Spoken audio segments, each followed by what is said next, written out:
Η γενναία Σαύρα και η δύναμη της φιλίας.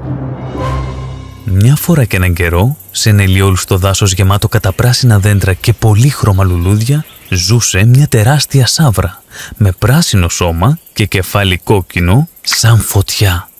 Όλα τα ζωάκια του δάσους την έτρεμαν και την κοιτούσαν με φόβο από μακριά, παρόλο που εκείνη δεν πείραζε ποτέ κανέναν.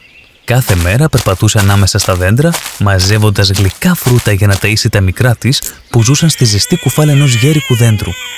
Τα άλλα ζώα κρύβονταν πίσω από τους θάμνους και τα κλαδιά και την παρατηρούσαν, χωρίς να τολμούν να την πλησιάσουν. Μια μέρα όμως, καθώς η Σαύρα έκανε τη βόλτα της στο δάσος, εμφανίστηκε ξαφνικά ένας γίγαντας με μεγάλα μουστάκια που ζούσε σε μια σκοτεινή σπηλιά λίγο πιο πέρα. Η κοιλιά του ήταν τεράστια και κάθε μέρα χόρταινε με μεγάλα κομμάτια κρέας και ψωμιά που έμοιαζαν με βράχους. Μόλις είδε τη μεγάλη Σαύρα, την άρπαξε με το μακρύ του χέρι και την πήρε στη σπηλιά του για να τη μαγειρέψει. Η καημένη Σαύρα δεν πρόλαβε να κρυφτεί κάτω από τα φύλλα και ξέσπασε σε λυγμούς, φοβισμένη και τρομαγμένη. Τα ζώα του δάσους, η Αλεπού, ο Σκίουρος, ο Λαγός, ο Σκαντζόχυρος και το Ελαφάκι που παρακολουθούσαν από μακριά, τη λυπήθηκαν βαθιά. Σκέφτηκαν τα μικρά της που θα περίμεναν τη μητέρα τους και αποφάσισαν να τη βοηθήσουν. Μάζεψαν μακριά κλαδιά που είχαν πέσει από τα δέντρα και γεμάτα θάρρος ακολούθησαν το γίγαντα ως τη σπηλιά του. Εκείνος γέμισε ένα παλιό καζάνι με νερό, το έβαλε πάνω στη φωτιά και έριξε τη Σαύρα μέσα. Τη στιγμή εκείνη η Σαύρα νόμισε ότι όλα τελείωσαν. Μα όταν ο γίγαντας γύρισε την πλάτη του για να πάρει τα λαχανικά, τα ζώα βρήκαν την ευκαιρία να δράσουν.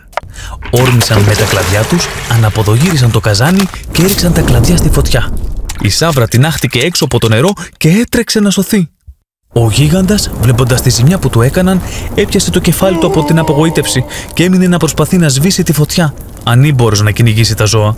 Όλα τα ζωάκια του δάσους γεμάτα χαρά έτρεξαν πίσω στις φωλιές τους, ενώ η Σαύρα γύρισε στα μικρά της, τα αγκάλιασε και τα φίλησε με ευγνωμοσύνη, χαρούμενη που ήταν ξανά μαζί τους. Από εκείνη την ημέρα, κάθε πρωί, όλα τα ζώα έβγαιναν στο ξέφωτο του δάσους για το πρωινό τους φαγητό, παρέα με τη Σαύρα, χωρίς να τη φοβούνται πια. Έμαθαν να ζουν ενωμένα και να προστατεύουν ο ένας τον άλλον, ώστε κανένας εχθρός να μην μπορέσει ξανά να τους χωρίσει. Και έτσι το δάσος γέμισε γέλια, τραγούδια και χορούς και όλα τα ζώα έζησαν ευτυχισμένα, δυνατά και αγαπημένα για πάντα.